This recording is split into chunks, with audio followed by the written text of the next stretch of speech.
សួស្តីអ្នកទាំងអស់គ្នាសូមស្វាគមន៍មកកាន់ VC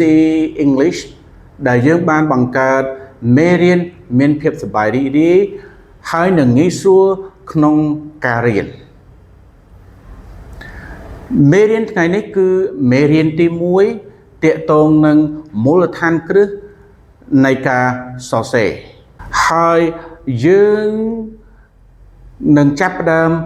រៀនសរសេរចាប់ពីចំណុចផ្ដើមតទៅតើការសរសេរជាអ្វី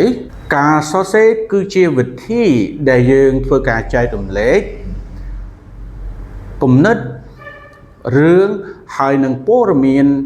ផ្សេងដោយការប្រើប្រាស់ពាក្យនៅលើกระดาษឬក៏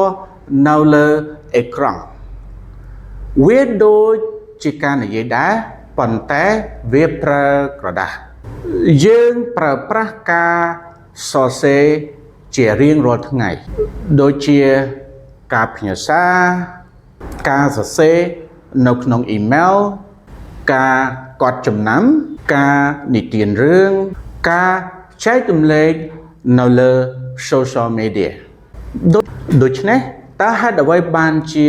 ការសរសេរវាមានសារៈសំខាន់ចំពោះយើងការសរសេរគឺវាជួយដល់យើងការទំនាក់ទំនងបានល្អ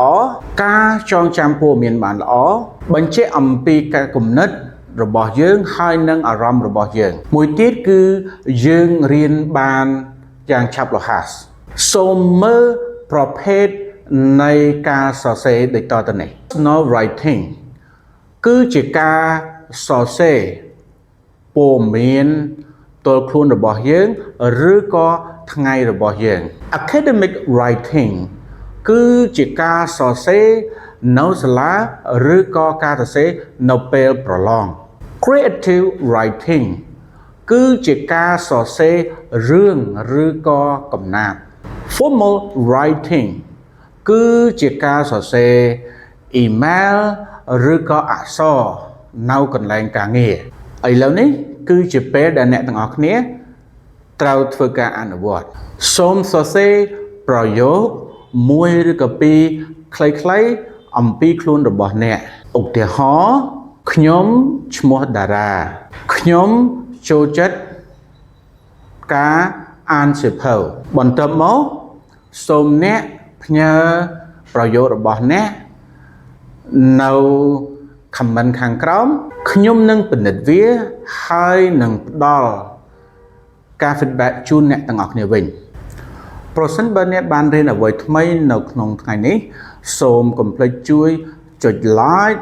វីដេអូនេះឬក៏ចុច subscribe ដើម្បីបានមេរៀនបន្ថែមទៀតហើយនឹងចុចរូបកណ្ដឹងនៅខាងក្រោមដូច្នេះអ្នកនឹងមិនខកខាននៅមេរៀនរបស់យើងសូមអ្នកទាំងអស់គ្នាចងចាំថាការសរសេរវាមិនមានផលលំបាកនោះទេវាគ្រាន់តែត្រូវការអនុវត្តជួបគ្នានៅមេរៀនទី2យើងនឹងរៀនអំពីរបៀបនៃការសរសេរប្រយោគធម្មតាសូមអរគុណចំពោះការទស្សនាហើយសូមរីករាយជាមួយនឹងការសរសេរ